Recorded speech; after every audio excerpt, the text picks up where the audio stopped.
বিছানা খাতা তোলা হয়ে গেছে। এখন রেখেছি মাছগুলো কেটে নিই। আমার গাছের উচ্ছে কি সুন্দর হয়েছে দেখেন, এই কয়টাই হয়েছে। রান্না হচ্ছে মাছের মাথা দিয়ে শুক্তো আর কাঁচকলা আলু দিয়ে মাছের ঝোল। মাছ কাটা ভারী সমস্যা, কিন্তু ফাঁসি মাছ কাটতে কোনো সমস্যা হয় না। তো অল্প করে কটা ফাঁসি মাছ রেখেছি।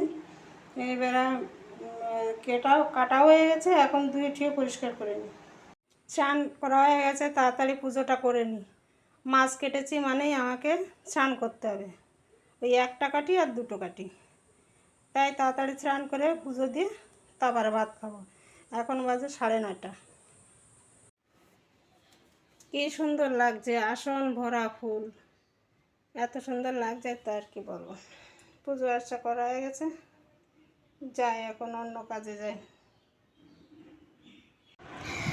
এখন হচ্ছে আমি সুইমিং পুল বানিয়েছি আমার ছোট্ট পুতুলের জন্য।